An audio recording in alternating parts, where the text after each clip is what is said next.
배누리, 이정민, 동현배 배우님이십니다. 그리고 오늘 사회는 그 영화사 좋아의 이은경 대표님이 맡아주시기로 하셨습니다. 큰 박수로 많이 부탁드립니다.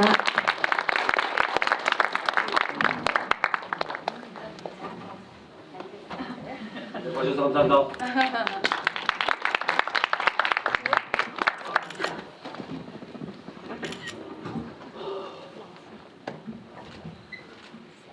안녕하세요. 안녕하세요. 저는 이 영화 제작한 영화사 좋아의 대표 이은경이라고 합니다. 반갑습니다. 영화는 재밌게 보셨나요? 네. 아직 개봉하지 않은 따끈따끈한 심장이라서 저희 25일날 그 언론 배급 시사회랑 특별 시사회 했는데 그거 말고는 처음 공개되는 거고요. 물론 작년에 부산 영화제에서 보신 분들은 보셨고 이제 그 후에 일본이 개봉을 먼저 했어요. 작은 영화들은 사실 개봉 규모는 좀 작아요. 근데 저희는 좀 요번에는 우리 배우들 이쁜 모습도 있고 그래서 가능하면 스크린으로 봐주셨으면 좋을 것 같아가지고 극장에서 좀 오래 가려고 하는 전략을 취하고는 있어요. 제가 좀 서론이 길었는데 저희 배우들부터 소개하겠습니다. 이게 항상 약간 살짝 주연 배우들 중심으로 항상 이 GV가 있거나 무대 인사가 있어서 저희는 일부러 오늘 굉장히 특별한 자리를 만들었고요. 저희 영화 속에 반짝반짝 빛나는 조연들, 앞으로 이분들의 1년 후, 5년 후, 10년 후가 어떻게 될지 모르는 가능성이 무궁무진한 배우들을 모시고 같이 감독님과 좀 특별한 이야기를 나눠볼까 합니다. 그러면 여기 이정민 배우부터. 저부터요? 한국 사람 맞는 거죠, 근데? 네, 안녕. 껐어. 여보세요? 네. 안녕하세요. 알고 보니 한국인이었던 니코짱 역할을 맡았던 이정민입니다. 네.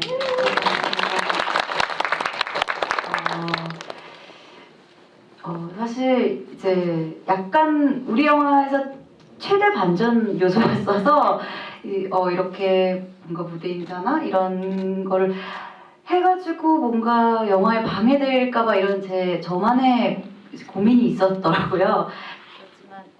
그렇지만 네. 스포할까봐 마이크 꺼지나요? 스포하면 자동 꺼지는 기능이 그랬는데 오늘 재밌게 봐주셨으면 좋았을 것 같습니다. 네, 이따가 또 시간이 있으니까 그때 많은 얘기 나누면 좋겠습니다. 감사합니다. 네. 저 좀 빌려주시겠어요? 네. 자, 안녕하세요. 저는 진성 역할을 맡은 동형바라고 합니다. 이렇게. 자, 박수 한번 쳐주세요. 이렇게 시간 내주셔서 정말 감사드리고요. 저는 사실 이제 유미의 대학 동창으로 나왔지만 되게 유미의 시선에 따라가는 영화지만 제가 잠깐 나왔을 때 여러분들 잠깐 한번 그냥 소소하게 웃어 한번 드리려고 나왔습니다. 여러분들 저희 영화 보시고 좋은 추억 많이 쌓아가셨으면 좋겠습니다. 정말 와주셔서 감사합니다. 네, 안녕하세요. 저는 유미 동생 유정 역을 맡은 배누리라고 합니다. 네, 만나서 반갑습니다. 저는 드라마 위주로 많이 활동을 했었어서 이렇게 영화, 특히나 이렇게 잔잔한 영화들에 좀 출연을 하고 싶었던 마음이 되게 컸는데요. 이런 좋은 기회를 주셔서 너무 감사하고 또 한국과 일본의 또 합작이라는 영화 되게 새로운 포맷인데 찍으면서도 그랬고 또 이렇게 상영된 영화를 보면서도 그랬고 좀 많은 거를 느꼈던 것 같아요. 그래서 앞으로는 약간 문화적으로도 많이 교류를 하면서 더 좋은 영화 이렇게 발전을 위해서 저희가 더 힘을 쓸 테니까 좋게 봐주셨으면 좋겠습니다. 감사합니다. 네, 최현영 감독님 인사 한번 들어보겠습니다. 네, 영화 어떻게 보셨는지 너무 궁금하고 굉장히 긴장된 마음으로 왔습니다. 첫 장편 데뷔작이고요. 심지어 한국, 일본 동시에 개봉하는 그런 큰 기회도 얻게 되었는데 오늘 많은 이야기 듣고 또 더 좋은 작품으로 만날 수 있는 큰 계기가 되었으면 좋겠습니다. 감사합니다. 이런 구성으로 만나는 기회가 많진 않아서 여러분들한테 기회를 드리려고 질문을 편안하게 아무거나 일단 해주시고 질문이 없을 때 제가 중간에 제가 하고 싶은 질문들로 시간을 좀 메꿔가려고 하거든요. 그러니까 질문 있으신 분들은 질문을 잘 생각해서 잘 해주시면 질문 잘 하신 분들한테 저희가 히든 선물을 준비해놓고 있어서 질문 생각해서 질문 있으신 분들 주저없이 손 들어주시면 고맙겠습니다. 질문 있으신 분? 예, 질문할 기회를 주셔서 감사합니다. 영화를 볼 때 오늘 보기 좋았던 거는 아까 첫 질문하신 분과 관련해서 저는 실제로 근데 아주 오래전에 어떤 일본인 친구로부터 아침마다 밥 먹어낸 얘기를 듣고 같이 살아본 적이 있거든요. 그러니까 진짜로 한국인은 어떻다, 일본인은 어떻다 이런 것들을 우리가 미리 재단할 필요가 없겠다 그런 생각이 들었고 오늘 나오는 그 영화 안에서의 그 인물들도 서로 국적에 대한 자의식 없이 그런 일상의 깊은 속내를 서로 나누는 것 이런 것들이 상당히 보기 좋았고 더군다나 한국과 일본이 이렇게 사이가 좋지 않은 상황에서 이거야말로 뭐 한국 시민과 일본 시민이 가야 될 길이다 그런 생각이 들었습니다. 그리고 질문할 거는 제가 다른 문제인데 제가 요시모토 바나나 작품을 꽤 많이 읽었는데 이 막다른 골목의 추억의 원작은 읽지를 않았거든요. 근데 한국 사람들한테 그리고 일본인 친구한테도 물어보면은 이 나고야라는 공간은 상당히 뭐 도쿄, 오사카 혹은 뭐 후쿠오카보다도 훨씬 더 개성이 없고 무슨 위치한 공간으로 그리고 한국 사람들도 제일 아마 관광을 가지 않는 그런 도시로다가 기억이 되는데 제가 나고야를 생각할 때도 기껏해야 뭐 토요타 자동차의 공장이 많고 미소 어쩌고 나가는 요리가 좀 있다 이런 정도인데 이 나고야를 선택해서 로케이션을 잡으시고 거기서 뭔가를 보여주려고 하셨던 그 동기 이런 것들에 대해서 좀 듣고 싶습니다.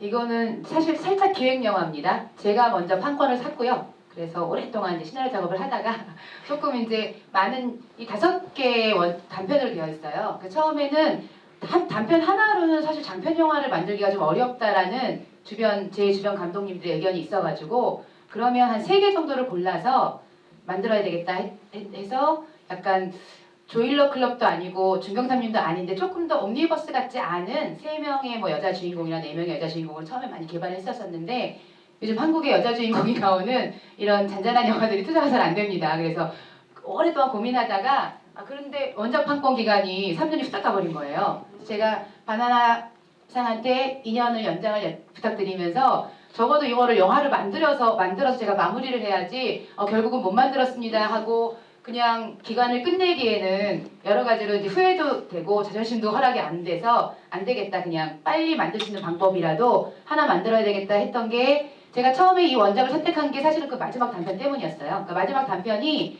약간 한국과 일본의 젊은이들이 뭔가 좀 새롭게 뭔가를 소통할 수 있게 되게 좋은 원작이라고 생각을 했기 때문에 근데 그게 단편인데 장편을 하기 어렵다는 것 때문에 머뭇거렸었는데 그러면 조금 더 풋풋하게 그러니까 바나나상은 굉장히 어둡고 깊이 있게 글을 썼는데 저희가 굉장히 밝고 좀 풋풋한 영화를 만들어서 그 부분을 아쉽기도 하면서 굉장히 좋았다고 말씀해 주셨는데 그 부분이 이제 지금 젊은 배우들이 쫙 포진이 되면서 그런 결과가 나왔던 거거든요. 그래서 마지막 그 단편을 만들면서 조금 부담을 덜고 너무 막 이거를 막 엄청난 작품을 만들겠다라는 욕심을 버리고 조금은 좀 가벼운 마음으로 할 수 있는 곳이 없을까 했을 때 관광지는 아닌 거예요. 왜냐하면 유미가 와서 뭔가 상실을 겪고 새롭게 시작하는 게 관광지는 진짜 안 맞아서 관광지가 아니면서 제가 알고 있는 곳 그 다음에 제가 많은 사람들을 알고 있는 곳이 나고야였어요. 그때는. 그리고 의외로 토요타가 너무 이미지가 강해가지고 진짜 가서 관광할 것도 없고 아무것도 없는데 그래서 숨은 나고야를 좀 보여주면 나고야 분들도 좀 좋아할 수 있을 것 같고 저희도 또 나고야의 새로운 매력을 발견할 수 있고 제가 또 도움을 청할 수 있는 분들도 좀 많았기 때문에 감독님한테 제가 무조건 나고야에서 찍을 테니 나고야 올로케로 이걸 한번 같이 해봅시다라고 제안을 했었고요. 근데 다행히 인연이 있는 게 나고야에 아이치 국제여성영화제가 있어요. 근데 서울여성영화제, 국제여성영화제 말고 여성영화제가 있는 곳이 많지는 않아요. 근데 아이치가 규모는 작은데 올해가 부산이랑 똑같아요. 20회가 넘었거든요. 근데 그때 7년 전에 그 후라는 단편을 초대를 받았었고 그때 제가 같이 가가지고 워크숍으로 참여한 인연이 있어요. 그래서 둘 다 나고야에 대한 인연이 있었고 시네마 스코레라고 하는 1년 동안 이 영화를 틀어줄 미니시어터가 있었고 여성 영화에 대한 이해가 있는 분들이 있어가지고 나고야를 결정을 한 건데 결과적으로 저희는 나고야가 굉장히 잘 맞았다고 생각을 하고 요시모토 바나나도 굉장히 나고야에서 잘 찍은 거를 굉장히 좀 칭찬해 주셨기 때문에 결과적으로는 그런 결과가 된 것 같습니다.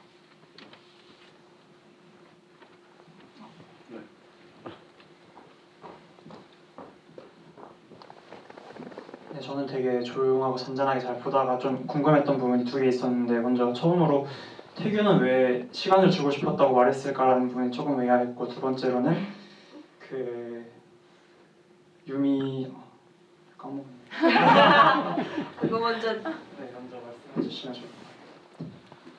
그리고 두 번째로는 유미가 인스타 사진을 보고 왜 바다의 집에 간 마음은 태규를 빨리 가서 보고 싶었던 건지 아니면 그냥 문득 생각이 나서 간 건지 그 두 가지가 좀 궁금했습니다. 일단 글쎄 그러니까 제가 남자의 마음을 뭔가 재단에서 얘기하는 거는 조금 의아할 수도 있겠지만 그때 태규가 그렇게 얘기한 건 사실 원작에서 표현된 캐릭터를 반영한 것도 있고요.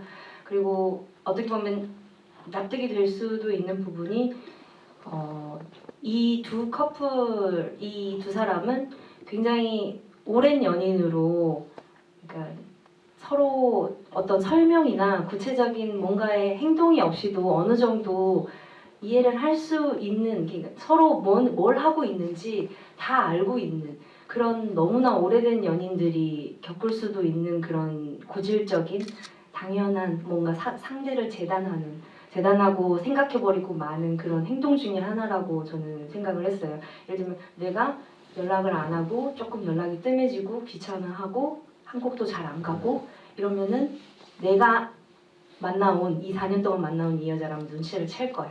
그래서 너는 시간이 필요한 애였어. 얘니까 기다리면 알아서 네가 그래 끝난 거구나라고 생각하지 않을까라는 게 이제 제가 원작을 통해서 받았던 그 캐릭터에 대한 감정이었고요. 아마 그러니까 남자가 여자에게 이별을 고하는 방식이나 서로에게 이별을 고하는 방식은 뭐 너무나 다양하기 때문에 그런 것도 뭐 다양한 얘기가 나올 수는 있을 것 같아요. 실제로도 얘기가 많이 나왔었고요. 사실 태규가 그러니까 나쁜 놈으로 보는 사람들도 있는 반면에 측은하게 보시는 분도 있어요. 네, 그래서 그런 부분이 또 있었고 생각 나셨어요? 인스타는 바다의 집? 네 그것도 얘기가 많이 나올 수 있는 건데 실제로 저도 경험했었던 일이어서 사실 넣었던 건데 쉽게 헤어진 연인들이 아까 그 사람에게 돌아가지 않을 거지만 뭔가 이 사람이 하는 아무것도 아닌 행동이 시그널처럼 느껴져서 한 번의 일말의 기대를 해보긴 하거든요. 그래서 그게 되게 미련해지면서 스스로 누구에게도 말할 수 없는 그 창피함이나 그런 거를 느끼면서 무너지는 그 현실을 자각하는 그런 게 있어서 저는 좀 짧은 시간에 압축적으로 그 공간을 좀 활용해서 다시 한번 유미를 좀 실망시키고 싶었어요. 이 인연은 끝났다라는 거에 대한 거를 그래서 일반적인 그냥 한 연인이 겪을 수 있는 이별의 과정이 아니었나 생각합니다. 네, 감사합니다. 저는 그냥 첫 번째로 이 엔드 포인트 오라는 곳이 실제로 있는 것인가 약간 가볍게 궁금했고 이제 가장 궁금한 거는 소설이랑 차이가 있잖아요. 이게 원래 그 남자도 원래 한국인이 아니고 그런 식으로 소설이랑 차이를 두신 각본 작업하시면서 그런 이유가 좀 알고 싶었고요. 소설이랑 그런 차이를 두신 이유. 그리고 이제 제가 뭐 일본어를 엄청 잘하는 건 아니지만 하는데 일본 대사가 되게 입말을 살린 그러니까 진짜 정말 네이티브 일본어처럼 대사가 잘 됐다고 생각을 했는데 그런 것도 다 이제 뭐 각색 작업을 하시면서 뭐 일본 스태프분들에게 뭐 어떤 감수 같은 걸 받으신 건지 아니면 어떤 배우의 재량에서 나온 건지 좀 궁금했어요. 제가 먼저 첫 번째 저는 그냥 사실 요시모토 바나나의 본체가 굉장히 좋아서 한 편 정도는 한국 영화를 만들어 보고 싶었던 건데 이게 근데 계속 이제 약간 양구 한일합작을 좀 재밌게 만들 수 있는 방법들은 고민하는 선에서 이 마지막 원작은 사실 그 원거리 연애잖아요. 그래서 저희도 요즘 최근에 하여튼 외국인 친구도 많고 외국인과 결혼하는 케이스도 많고 그러다 보니까 좀 떨어져서 있을 수도 있고 이래서 그거를 한일로 해보면 어떨까 해가지고 자연스럽게 고쳤는데 원작에 없는 게 지금 니코짱이랑 진성이가 원작에 넣고 유정이는 있는 거죠. 근데 유정이는 원작에는 일본인 가족들의 적이니까 그래서 이런 것들은 이제 얘기를 해가지고 그게 좀 도움을 주기 위해서 추가된 인물들이 있는 거고 약간 명확하게 나오지 않았지만 카페에 모이는 그 손님들도 원작에 살짝 느낌들은 있는 거를 조금 더 구체화시킨 거고 해서 약간 한일합작으로 만들기 좋은 소재를 저는 항상 찾고는 있어가지고 아 이 원작이면은 바나나 원작의 영화를 만들고 싶다는 저의 욕망도 일단 충족이 되고 아 좀 한일합작으로도 재밌는 작품이 나올 수 있지 않을까 해가지고 선택을 하게 된 겁니다. 네, 엔드포인트는 실제로 있는 장소고요. 여기 보시는데 저희 스태프들이 지금 여기 미술팀 중에 한 분이 운영을 실제로 하고 계세요. 그러니까 실제로 있는 건 아니고 네. 빈집이었던 걸 저희가 엔드포인트로 만든 거예요. 네네. 그래서 지금은 존재하게 된. 여기 옆에 큰 절 같은 게 있는데 그 절 갖고 계신 주인이 갖고 계신 집이에요. 맞지? 네, 맞아요. 네. 전 이제 알았는데. 근데 이게 한 5년 정도 비어있던 집이에요. 비어 있었던 집. 그래가지고 네. 아무도 안 쓰길래 저희가 미술팀이 들어가서 근데 미술팀이 나고야에서 무대 미술 하시는 분들이어가지고 거의 나고야 동네에서 안에 있는 소품들이 막 돈 주고 산 게 아니라 다 얻어온 거예요. 얻어와서 이제 그분이 그런 걸 하시는 거라서 다 배치를 해가지고 이렇게 만들었더니 아깝잖아요. 그래가지고 그냥 카페를 해보면 어떨까 그랬더니 또 주인장이 싸게 6개월 정도 한번 영업을 해봐라 그래서 스페인에서도 왔었대요. 스페인, 맞아요. 베트남, 뭐 그러니까 바나나 팬도 오고 처음에는 일단은 이제 배우들 팬들이 좀 왔고 그러다 지금은 되게 다양하게 오고는 있는데 그렇다고 막 돈을 많이 벌 정도의 장사가 되는 건 아닌데 지금 현재 있고요. 6월달까지 영업을 하고요. 6월 이후는 자 계속해도 유지가 될 것인가 안 될 것인가의 판단하에 하겠다고 어저께 여기 점장이 왔었거든요. 그 시사회 때문에 와가지고 한참 저한테 이렇게 브리핑을 하고 왔습니다. 게스트하우스는 아니고 이제 카페만 하고 있고 지금 2층 게스트하우스는 영화 그대로 남겨놓고 그 갤러리처럼 해놨는데 사람들을 못 들어가게 해놨어요. 그래서 이제 거기를 들어가서 그 사진을 찍고 싶어 한대요. 오시는 분들이. 그리고 저희가 이 카페에 주방 있잖아요. 주방에도 지금 못 들어가게 하거든요. 거기 들어가서 사진을 찍고 싶어 하신대요. 그래서 그 들어가는 뭐 이벤트를 하겠다. 그런 자질구레한 이벤트들을 좋아하시는 분들 있잖아요. 그래서 2층은 지금 그대로 촬영 세트 그대로 다 있어서 갤러리처럼 보존만 해놓고 있는 상황. 네, 마지막 아까 질문해 주셨던 마지막 답변 드리면 일단 여지껏 제가 봤던 합작의 일본어든 뭐 영어든 굉장히 이질감이 있다고 생각을 했어요. 어느 나라이든지 간에. 근데 제가 배우분들에게 할 수 있었던 어쩌면 가장 큰 장점 중에 하나가 어쨌든 감독이 일본어를 어느 정도 이해할 수 있고 또 한국인이 들었을 때 그 거부감이 들지 않는 일본어 그런 것들에 대해서는 좀 예민하게 고민을 했었던 것 같고 특히 저희가 한국인들인데 일본 환경에 가 있는 거잖아요.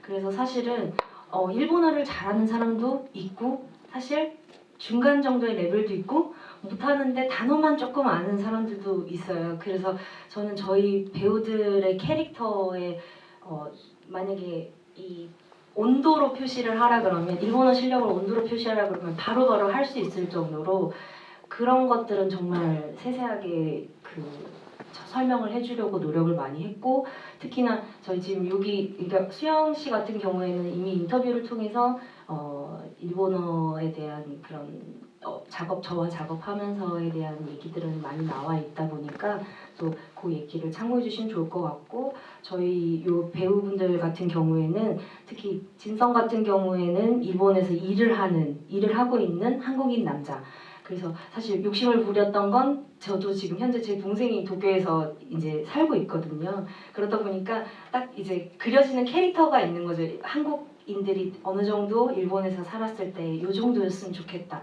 그래서 사실 더 진성 역할하는 현배 씨 같은 경우에는 더 일본어를 잘하게 보여지고 싶은 그런 노력도 굉장히 많이 하셨어요. 근데 저희들이 옆에서 계속 조금 덜 했으면 좋겠다를 굉장히 막 요청을 드렸던 것 같고, 그리고 니코짱 같은 경우에 저희 정민 씨 같은 경우에는 계속 제가 그러니까 제가 원하는 거는 한국인이든 중국인이든 뭔가 일본인은 아닌데 어느 나라인지는 모르겠는 그거를 원했어요. 그러다 보니까 이제 저도 한국인이니까 이제 정확하게 저도 이 인토네이션을 가르쳐 줄 수가 없는 거죠. 그래서 저희 사운드 오디오 감독님이 만약에 약간 발음이 한국인 같이 특징되는 그 발음이 나오면 저한테 와가지고 잠깐 감독 기다리라고 하고 가가지고 약간 중국인들이 말하는 톤으로 바꿔주고 막 그런 재미가 있었는데 아마 배우분들은 힘들었을 것 같아서 그 얘기도 좀 들으면 좋을 것 같아요. 배우들 얘기가 나왔으니까 네.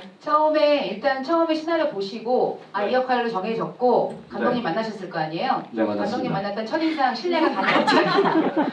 아마 왜 좋은 시간이었고요. 같이 작업해봤던 감독님들 중에서 제일 어린 감독 아닌가요? 맞나요? 아니면 더 어린 감독님도 있었나요? 전 처음이에요. 처음이죠. 처음으로 남자 감독님들이 좀 네. 많으셨을 것 같고 네, 그래서 남자 감독님들도 많아 거의 대부분이었지만 감독님이라는 작업이 어땠는지 한번. 네, 감독님이라는 이런 정말 대통령 다음으로 생각을 많이 하시는 분을 결정할 게 많은. 결정이 많으신 분을 그분이 저보다 나이가 어리다는 거를 느꼈을 때 저는 사실 되게 놀랐어요. 사실은 감독님이라고 하고 전 배우 입장에서 봤을 때 감독님들은 항상 나이가 많으실 거라고 생각을 늘 가져왔기 때문에 근데 저도 나이가 어리다고 했는데도 불구하고 감독님이 워낙에 공부도 많이 하시고 그래가지고 저보다 더 생각이 저보다 더 깊으셔가지고 저보다 누나 같아가지고 저는 막 생각을 공유하고 하고 편안하게 이야기를 나누면서 작업 얘기를 했던 것 같아요. 정말 편안하게 했던 것 같아요. 아이디어도 많이 내고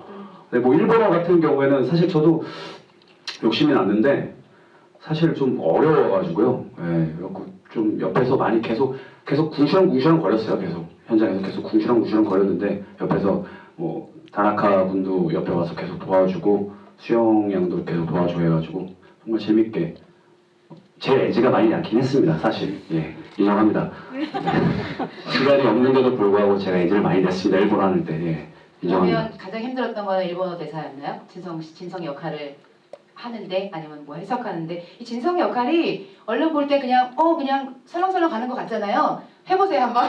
어렵습니다. 이게 역할을 캐릭터를 이해하고 하는 게 이게 참 사실 톤을 맞추거나 하는 게 생각보다 어렵지 않아요? 별로 안 어려우구나. 되게 연기는 별로 어렵죠. 어려운데 그걸 뭐 어떻게 대답을 해야 되죠? 잠깐만요. 쳤는 질문이라서 아니 그게 어렵다기보다는 잠깐만요. 오케이. 자, 대답 들어가요. 네. 뭔가 저는 뭔가 이제 시나리오를 다 읽어본 상태로 작업을 들어가 봤잖아요. 근데 이제 되게 이게 영화를 보셨다시피 되게 서정적이고 유미의 입장에서 유미의 이제 뭔가 아픔과 그런 추억 때문에 이제 벌어지는 시점들의 영화인데 저는 진짜 제가 바랬던 건 제가 나왔을 때 여러분들이 소소하게만 웃었으면 좋겠다는 생각들을 되게 많이 했어요.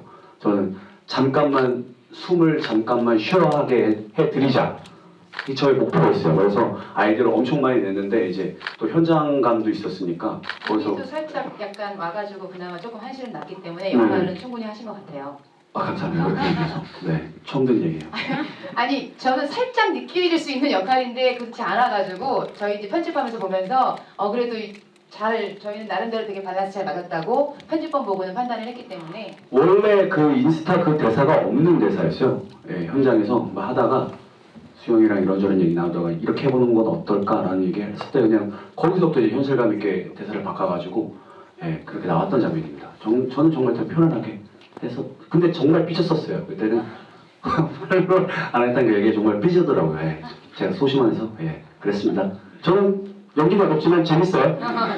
유일하게 일본어 대사 없었던 누리 씨는 일본어 대사는 없었고 네. 환상 속에 나오고 기본적으로 누리 씨가 나온 곳이 설정은 한국이에요. 근데 저희가 한국 갔다가 일본 갔다가 돈 많이 들잖아요. 그래서 일본에서 다 한국이라고 찍은 거예요. 이게 일본의 모델하우스고 그런 얘기 아니실 것 같아요.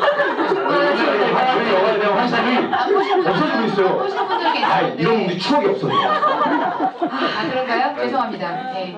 누리 씨는 그러니까 사실 조금 관객들이 다른 게 또 일본 분들은 약간 그런 다른 나라 사람들에 대한 호기심이 조금 있잖아요. 그러니까 여러분들도 일본의 가정들을 보거나 이러면 아 일본 애들 저래 약간 이런 것처럼 의외로 또 유정이랑 유미 관계들을 저한테는 막 그 자매가 너무 보기 좋고 약간 이렇게 퉁퉁거리는 느낌들이 더 정 깊고 약간 한국 사람들의 좋은 점처럼 보이는 그러니까 그것도 일반화는 아니에요. 어떤 분들이 굉장히 그런 그 자매의 모습을 저한테는 몇 분이 그러니까 모든 자매가 이렇지 않잖아요. 그러니까 한국 불빛 같은 것처럼. 근데 나만 그런가? 나도 그런. 여기는 그래서 뭘 참고하시고 그건 하신 건지.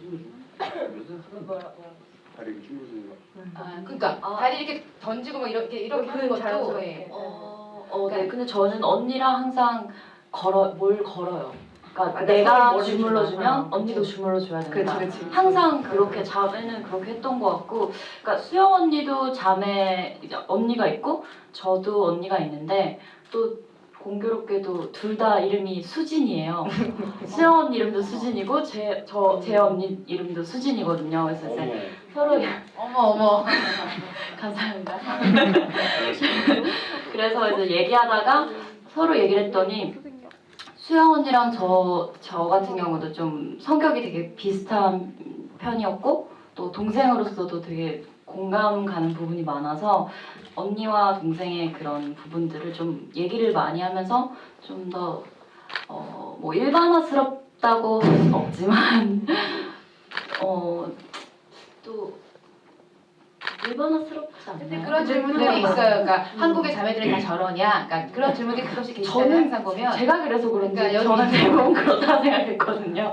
근데 사이 나쁜 자매들도 근데 많아요. 웬만한 근데 저도 아침에 일어나서 싸우고 자기 전까지 싸우는데 다시 언제 그랬냐는 듯 또 얘기를 하고 하는 게 자매라고 생각해서 언니랑 최대한 한국의 자매는 조금 더 한국의 자매라기보다는 그냥 저희 자매를 얘기했을 때는 좀 더 친밀감을 표시하기 위해서 그렇게 표현을 했던 것 같아요. 그 의외로 조금 더 이렇게 터놓고 얘기를 안 하는 가족들이 조금 더 많다고 이제 인지를 하시는 분들이 뭔가 이렇게 툭툭거리면서 계속 그 개인적인 얘기들을 물어보고 뭐 이러는 것들이 되게 인상적이었는지 저한테는 한국 자매들이 저러냐고 저한테 똑같이 일본 분들이 질문하시는 분들이 좀 많았던 게 기억이 그리고 나고요. 사실 가족끼리 친밀감이 있고 친해야 애인이 있었을 때 되게 간섭을 많이 하거든요. 그래서 숨길 수 없고 숨기고 싶어도 숨겨지지 않는 그런 부분들 때문에라도 유미랑 유정은 좀 더 각별한 사이 그리고 둘도 없는 친구 사이가 됐으면 해서 그렇게 표현을 했던 것 같아요. 그 유정이랑 유미 캐릭터에서 조금 더 원작이랑 같이 얘기를 드리면 원작에서 나타나는 거에서 저희들이 굉장히 이 자매가 있는 사람들이 공감할 수 있는 포인트가 철저히 혼자가 될 수 없게 만드는 그게 있어요. 그러니까 저희 집 같은 경우에도 이제 시시콜콜하게 연애 이야기나 뭐 같이 막 욕도 해주다가 어쩔 때는 저를 욕하기도 하고 막 네가 바보고 막 이런 얘기를 다 하는데 이별이나 이런 과정들을 겪다 보면 너무 가족들이 너무 내 삶에 들어와 있다 보니까 이 혼자가 너무 되고 싶은 순간이 있을 때가 생겨버리거든요. 근데 이 원작에서도 보면은 이 미미라는 캐릭터가 집으로 돌아가지를 못해요. 그러니까 그냥 집으로 가버리면 집에 가서 그냥 방문 닫고 있으면 되는데 돌아가지 못하는데 저는 굉장히 그 부분에서 공감을 많이 했어요. 그게 일본 소설에 나와 있는데 마치 그냥 저희 집 같았거든요. 그래서 철저히 혼자가 되보지 않으면 이 고통은 이겨낼 수 없다라는 이 원작에 대한 내용을 저는 굉장히 감명 깊게 봤었어서 나중에 우리가 이거를 바꿀 때도 이 배우분들이 자매의 경험, 그러니까 우리가 일상 속에서 겪고 있는 자매에 대한 그 생활감이 그냥 너무나 자연스럽게 드러나다 보니까 사실 그런 질문이 있을 수도 있구나라는 거에 의외로 좀 놀랬던 것 같아요. 그래서 이런 얘기들이 나오는 게 저희는 처음 너무, 번역본을 받았을 때 되게 당황 많이 했어요. 너무 사이가 그러니까 평상시에 쓰지 않는 뭐 너무 사근사근 상냥상냥한 너무 일본어 사근사근한 같은 그런 거. 한국말이어서 저희가 막 사실 저는 막 언니랑도 막 이렇게 좀 너무 싸우면은 반말도 많이 하고 그러거든요. 그 호칭이 거의 없어지거든요. 그러니까 그럴 정도로 좀 많이 저 수영 언니랑 감독님이랑 얘기하면서 많이 바꿨던 것 같아요. 그리고 안마도 제가 썼었는데 저희 수영 씨나 누리 씨가 아무런 위화감이 없었어요. 만약에 우리 자매는 이런 거 안 하는데라고 얘기를 했으면은 저도 만약에 바꿨을 거예요, 시나리오상에서. 근데 이거를 혹시 어떻냐라고 질문했었을 때도 우리도 이런데? 그래서 이렇게 해야지 막 약간 이런 느낌으로 바꿔주고 너무 저희는 하면서도 즐거웠던 장면이었어요. 네, 그런 것 같아요. 저 오기 전에도 다른 영화 시나리오 회의 잠깐 하고 왔는데 이제 대사들을 저희가 얘기하잖아요. 시나리오 이렇게 보면서 이거는 대사가 좀 막 뭐 어미가 좀 이런 것 같아요, 어떤 것 같아요. 그런데 배우들이 알아서 해줄 거야. 배우들한테 맡기면 돼. 그러면서 감독님과 이제 저희 이런 기획팀들이 회의를 할 때는 사실 대사의 맛이나 대사가 거기서 움직이지 않는 게 아니라 현장에서 많이 바뀌기 때문에 제일 많이 바뀌는 게 아마 대사의 느낌이나 톤 이런 거라서 저희 이제 시나리오 보고서 영화 보면 좀 그런 달라진 부분들 느낄 수 있을 것 같고 저 영화 속에 나오는 명가수 니코짱의 노래는 어떠셨나요? 한국을 쫙 부르잖아요. 들어볼까요? 엄청 어려운 순간이 또 있어요. 노래에 얽힌 아니 아까 저희가 밥 먹으면서 그 얘기 사실 제가 오늘 밥 먹으면서 오늘 니코짱 노래 한 곡 하시죠. 네. 전 제가 아시겠습니다. 아니, 그러니까 자꾸- 정민이 형이 오빠 쓰잘데기 소리 하지 마세요. 전 가만히 있었습니다, 여러분. 여러분 즐기세요. 자꾸 영화의 뒷 에피소드를 얘기하면 막 환상이 깨진다고 하지 말라 그러는 현장에서 약간 컨디션이 안 좋아서 이거 이대로 쓸 수 없다 해가지고 후반 작업에서도 또 한번 하여튼간 거기에 얽힌 에피소드 간단하게 얘기해 줄 수 있는 거 있으면 노래 연습 어떻게 하셨는지 제가 힘든 순간이 또 있었네요. 연습할 때 되게 잘했었어요. 연습할 때 되게 근데 잘했었는데 이제 원래는 미리 반주자와 맞춰보고 이렇게 노래를 하는데 이제 상황상 저는 그분을 그날 처음 뵀어요. 그래서 거기 이제 그분 기타리스트 원래 이제 실제로 그분은 일본에서 가수고 가수로 그 버스킹 가수로 활동하고 계신 분이거든요. 그래서 이제 너무 착하신데 이제 의사소통은 잘 되지 않은 그분과 이제 하게 됐는데 이제 반주와 저의 노래 톤이 다르게 연습이 돼 있었던 거예요. 그래서 어떡하나 이걸 찍어야 되는데 우리에겐 시간이 또 많지도 않고 그래서 일단은 우리에게는 후반 작업이 있으니 그날 이제 대충 이렇게 맞춰서 이제 노래를 하고 이제 분위기가 이제 워낙 많은 인원이 다 출연하는 씬이었어서 또 시간을 제가 많이 잡아먹을 수도 없었어요. 그렇지만 저예산 영화 현장이 그렇습니다. 시간을 많이 주지는 못해요. 그렇지만 빨리 호응들이 또 다 너무 잘 해주셔서 재밌게 찍었는데 이제 제가 믿을 수 있었던 건 이 앞에 칭따오 병이 있더라고요.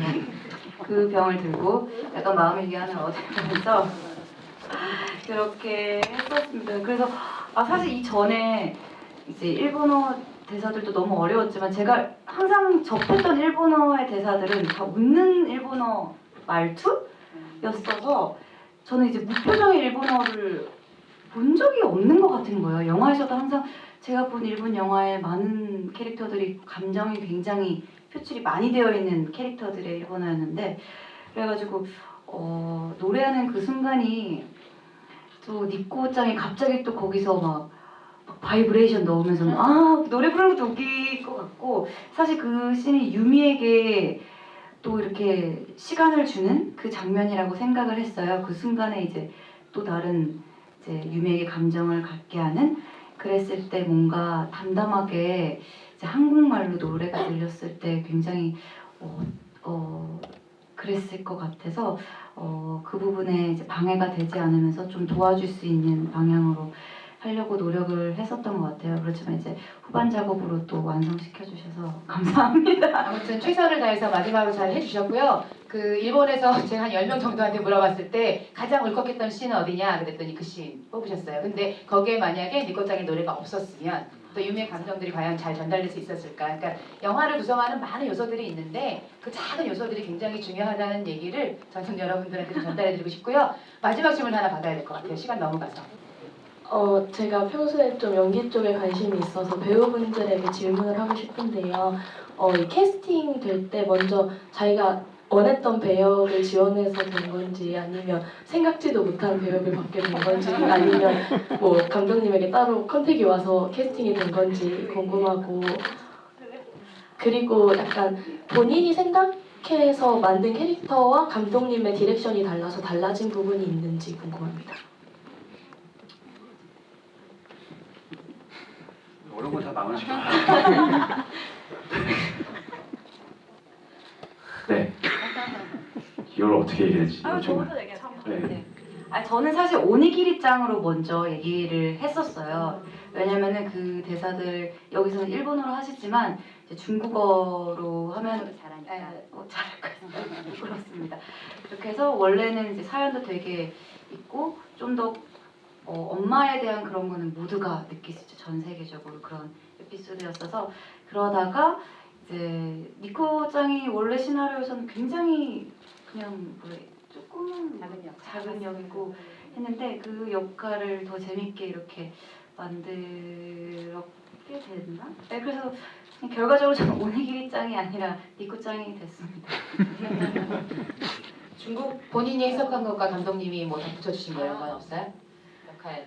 그래서 아까 말했는데 이제 왜 처음에 이제 궁금증은 한국인인데 왜 유미가 왔을 때 저 한국인이에요. 저도 이렇게 할 법한데 왜 안 했을까가 저한테 숙제였는데 오히려 이제 모두가 아까 혼자이고 싶을 때나 이럴 때 우리가 굳이 나 이 고등학교 나왔어요, 이 대학교 나왔어요 라던가 뭐 이런 연결고리가 짐이 될 때가 있잖아요. 그래서 그런 데서 벗어날 수 있는 공간을 이제 니코도 그걸 원했던 것 같고 거기에 오는 사람들이 그걸 원하지 않았을까 해서 그런 공간이 생길 수 있으면 또 얼마나 좋을까 이런 생각이었어서 이렇게 자연스럽게 감독님이랑 얘기하면서 또 이렇게 풀어나갔던 것 같아요.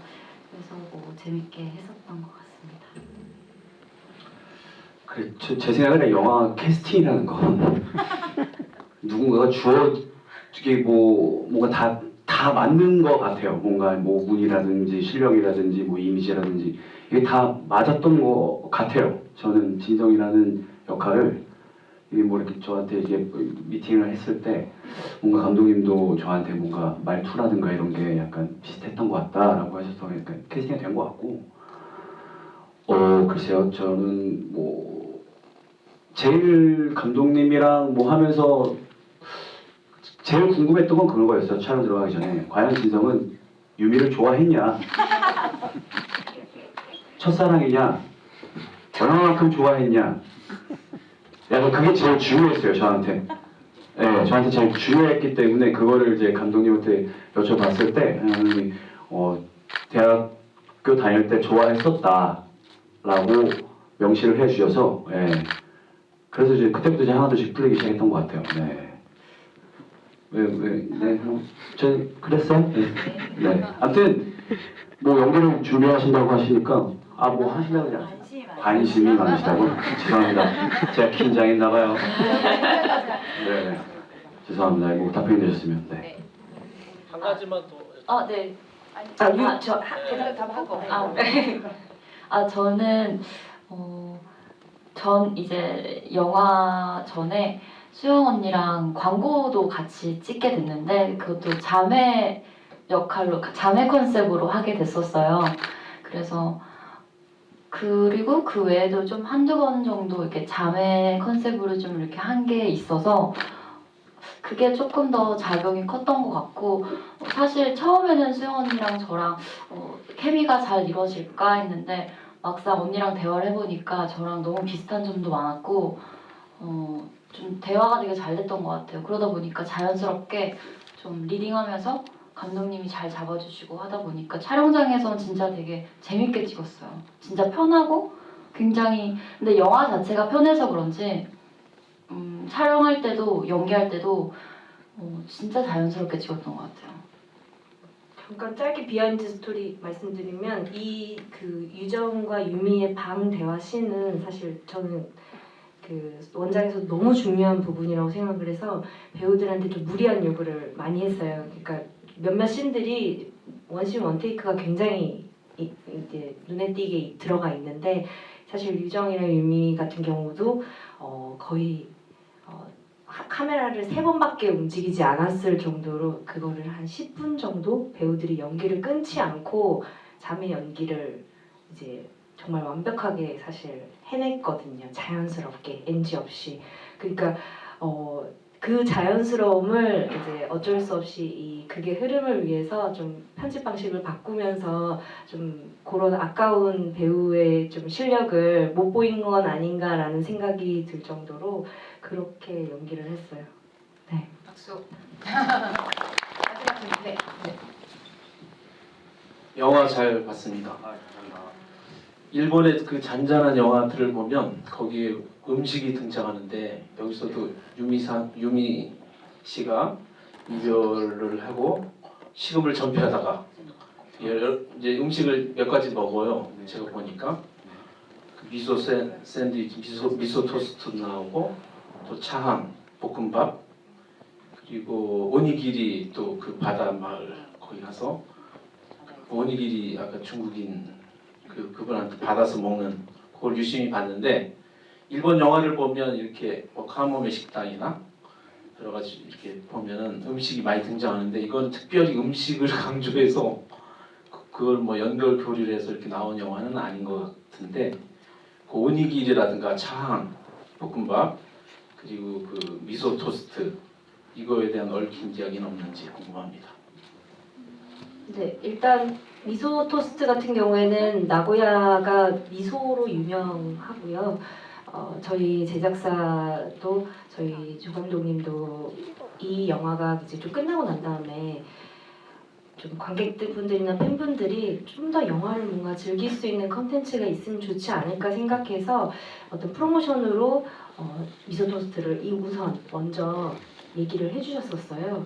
그러면은 그게 어떤 하나의 또 트렌드가 될 수도 있잖아요. 그래서 그런 부분에서 굉장히 재미있는 작업이 될 것 같아서 그거를 스토리에 또 녹여내는 게 또 숙제였던 것 같아요. 그래서 니시야마라는 인물이 그 미소 토스트를 가지고 하나의 그 자기를 인지시키는 역할로 하기 위해서 스태프들이랑 굉장히 얘기를 많이 했던 것 같고 또 저는 어쨌든 사람 간의 관계에서 밥이라는 게 굉장히 중요하잖아요. 그 오니기리짱도 그 오니기리에 사실은 얽힌 그 자기의 아픈 사연이 있거든요. 근데 그 사연을 이렇게 곱씹으면서도 너무 그 밝은 면이 있어서 유미라는 캐릭터가 자기의 상처는 사실 돌아보니 사실 아무것도 아닌 거를 좀 더 느끼게 해주는 환기해주는 캐릭터이기는 한데 사실은 저희가 현장에서 오니기리가 부족했어요.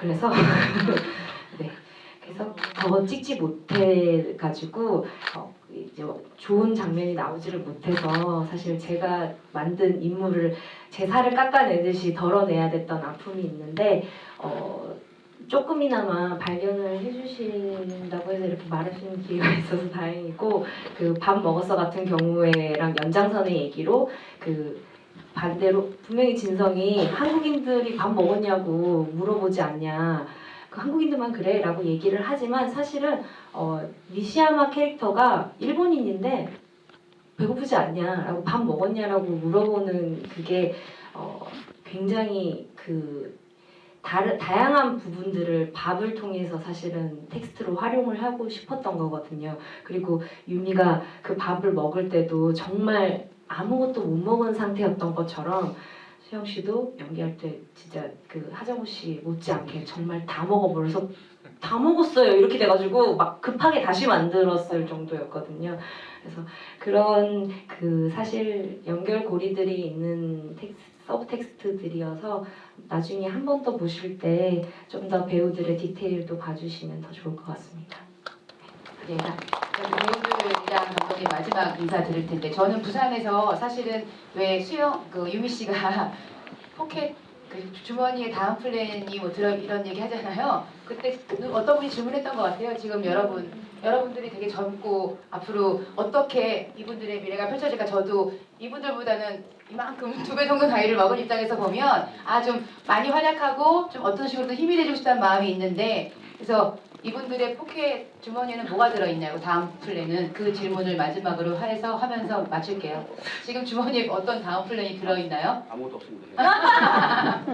그때 정민 씨랑 누리 씨 질 답이 전 엄청 재밌었어요. 되게 아직까지 인상에 남을 정도로. 그거는 인스타그램에 네. 팬분들이 네. 되게 많이 남겨주시는 지금 본인들 주머니에 뭐 있는지 한번 보시고 다음 플랜 네. 간단하게 답해주세요. 그러면서 인사, 마무리 네, 인사. 제가 먼저 왜냐면 너무 감동적인 멘트가 준비되어 있기 때문에 아니 저희 그 부산영화제 때 질문을 해주셨을 때 사실 너무 좀 감동을 받았어요. 그 제가 너무 힘든 시기에 그냥 서점에서 읽었던 그냥 쓱 넘겼던 책의 한 구절이었거든요. 언제나 그 자기의 포켓에는 다음 플랜을 이라는 말을 보고 굉장히 대학생 때 굉장히 불안한 삶이었던 것 같아요. 그때 제 포켓엔 정말 아무것도 없었거든요. 그러니까 그거를 알고 난 다음에 좀 이 메시지를 누군가에게 좀 닿았으면 해서 넣었는데 이런 진지함과는 달리 제 포켓에는 체크카드가 잔고가 많이 부족한 체크카드가 들어있네요. 열심히 해서 모르겠어요. 체크카드가 들어있긴 하지만 네 아마 더 큰 보물을 저희 영화를 통해서 저는 얻어서 네 그걸로 행복하지 않나라고 생각했습니다. 네, 누리 씨. 네, 급하게 지원했는데요. 저는 립스틱이 있는데 이걸로 과연 무슨 말을 해야 될까 고민을 하다가 막다른 골목의 추억 2가 나온다면 꼭 열심히 화장을 하는 게 아니라 이제 촉촉한 보습을 하면서 2를 위해서 열심히 준비를 하고 있겠습니다. 실제로 뭐 이렇게 할 다음 플랜 같은 건 없으신가요? 아니면 올해는 네. 뭘 하고 싶다던가 뭐. 올해 열심히 이 막다른 골목의 추억이 사실 작년에 이제 부산에서 먼저 했는데 이게 일본에 개봉을 하고 또 한국에서 개봉을 하게 될지 정확하게 플랜을 못 들었었어요. 근데 이렇게 한국에서 개봉한다 그래서 너무 기뻤고 또 이렇게 관객들과 만남도 있다고 해서 굉장히 좀 기대가 됐거든요. 그래서 한국 분들은 또 어떻게 봐주실까 또 제가 영화에 경험이 많지 않기 때문에 이렇게 GV라는 매체도 이렇게 경험이 많지 않았는데 이런 기회를 통해서 영화를 하게 되니까 너무너무 영화를 더 찍고 싶고 이런 영화들이 조금 더 그러니까 힐링되는 영화들이 더 많이 나왔으면 좋겠다는 생각을 했어요. 그래서 저는 실제로 나고야에서 진짜 조금 있었어요. 왜냐면 아까 말했듯이 한국 배경이 일본으로 갔기 때문에 제가 잠깐 갔는데 그 짧은 시간이 저한테 너무나도 힐링이었거든요. 제가 그때는 드라마를 좀 찍고 있었어요. 타이트한 드라마 촬영에 이제 이 영화를 위해서 잠깐 나고야를 갔어서 저한테는 너무나도 큰 힐링이었고 그때가 딱 마침 벚꽃이 지기 전이었어서 너무 예쁜 딱 정말 좋은 적절한 시기에 가서 진짜 근데 확실히 밥도 맛있었고 진짜 맛있게 먹으면서 촬영도 너무 재밌게 하고 맨날 잠옷 입고 그 숙소를 돌아다녔거든요. 그래서 여기 나오는 영화 골목들이 저희 숙소 정말 묵었던 숙소가 바로 1분 거리였어요. 그래서 요 거리들이 저희가 계속 돌아다니면서 있었던 곳이라서 저는 영화를 보면서 저희가 1년 전에 딱 요맘때 나고야에서 찍었거든요. 근데 1년 전인데 그 기억들이 너무나도 생생하게 많이 남아서 그 기억들을 고이고이 제 주머니에 간직하고 있겠습니다. 그리고 2로 다시 찾아뵙겠습니다. 영화에서도 만납시다. 네. 많이 홍보해 주시면 저희가 2가 제작되겠습니다. 윤여리 배우님도 기억해 주시고. 네, 또 현주 씨. 제 주머니에 핸드폰이 있는데요. 내일 5시에 노래를 할 수도 있고요. 죄송합니다. 제 플랜이라는 게 있고요. 예. 플랜이죠. 네. 뭐 사실 저도 이렇게 긴 시간 GV를 해본 적은 거의 처음이었던 것 같아요. 옛날 단편 영화 찍을 때 말고는. 근데 항상 늘 생각하는 건 뭐냐면 이렇게 GV를 하게 되면 관객들을 만나는 게 어떻게 보면 이 영화로 만났지만 이게 처음이자 마지막이 될 수도 있는 거고 그렇잖아요. 정말 소중한 시간인데 이런 소중한 시간에 좋은 영화를 여러분들 소개해 줄 수 있다는 게 저한테는 오늘 특별히 좋은 추억이 남을 것 같고요. 저는 앞으로의 뭐 일적으로 계획은 뭐 4월달 정도에 제가 작년에 웹드라마를 하나 찍었습니다. 사회인 야구를 주제로 한 웹드라마를 찍었으니까 그때 한 4월달쯤에 아마 보실 수 있으실 것 같고요. 또 다음 달이 되면 뭐 빠르면 5월이나 아니면 그쯤에 제가 또 작년에 또 오늘 같이 일한 조연출 양이 왔는데 그래서 나는 안티페가 결혼했다는 드라마가 아마 온에어가 될 것 같습니다. 여러분들 많은 관심 부탁드리겠고요. 일단 4월 4일 날 우리 막다른 골목의 추억 개봉을 하니까요. 여러분들 지금 와주신 여러분들 제가 다 얼굴을 숫자를 셌거든요. 이분들은 다시 한번 보셔야 될 것 같아요. 도와주십시오. 예. 여러분들에게 시간 내서 정말 감사드리고요. 예. 여러분들의 좋은 추억 되는 영화 되었으면 좋겠습니다. 진심으로 감사드립니다. 지금 잊고 있었는데 작년 부산국제영화제 때도 이제 포켓에 뭐가 있었나 생각해 보니까 제가 소화제가 하나 있었어요. 소화제. 네. 소화제가 있었는데 우리 영화가 사실 뭐 화려한 액션이 나오거나 뭐 히어로물이거나 이런 영화는 아니지만 약간 뭔가 얹혔을 것 같이 마음이 안 좋을 때 소화제 같은 영화면 좋겠다고 저는 그런 느낌이었거든요. 각자의 사연들이 있고 각자의 상황들이 있을 때 그러한 따뜻하면서도 약간 소화제 같은 작용을 해주는 영화가 되면 좋겠다 였었고 오늘은 제가 이 약간 너덜너덜한 고무줄이 있어서 계속 들고 있었는데 저는 지금이 너무 좋은 게 이제 겨울이 끝나가고 있어서 너무 좋은 거예요. 저는 겨울 동안 약간 겨울잠 잔 것처럼 있었는데 그래서 약간 또 픽션처럼 붙이면은 이제 날이 피니까 머리 한번 질끈 묶고 뭔가를 또 새롭게 시작해도 좋을 것 같다는 생각이 들었어요. 여기 유미처럼 또 여기 이제 나오는 다양한 캐릭터들처럼 뭔가의 힘듦이 다 각자가 있을 테고 사연이 있겠지만 또 한 번 뭔가 이렇게 해볼 수 있는 봄의 힘이 오니까 그걸 이제 우리 영화와 함께 하면 좋을 것 같습니다. 네. 그래서 오늘 베스트 질문을 하신 분한테 드릴 선물입니다. 이게 저희가 책을 한번 갖고 왔고요. 여기에 감독님이랑 배우들 사인을 넣습니다. 이분들이 나중에 어떻게 지우기 때문에 이거 희귀품이 될 수 있습니다. 함부로 사인해 주시는 분이 아니라서 어쩔 수 없이 오늘 그냥 베스트 질문을 누가 선택해 주실래요? 한 분한테만 드릴게요. 감독님이 하시죠. 대통령 다음으로 생각이 많으시죠. 직접. 근데 원작을 다 읽으신 분들 아니셨나요? 혹시 질문하셨던 분들이? 한 분만 원장님. 아, 원작 읽으셨다고 하셨죠? 두 분이 읽으셨어요. 결정하셔야 될 것 같아요. 네. 그리고 촬영 현장님 똑같은 상황이 벌어졌는데 잠시만요. 감독 결정해야 될 것 같아요. 잠시만요. 덜 키우는 질문을 자 그러면 저희 사실 소곤소곤 약간 얘기는 했는데 저희 정면에 너무 예쁜 회색 모자를 쓰신 분께 원작을 읽으셨는데 다른 분들에게 선물해 주셨으면 해서 네 드리겠습니다. 앞으로 나오십시오.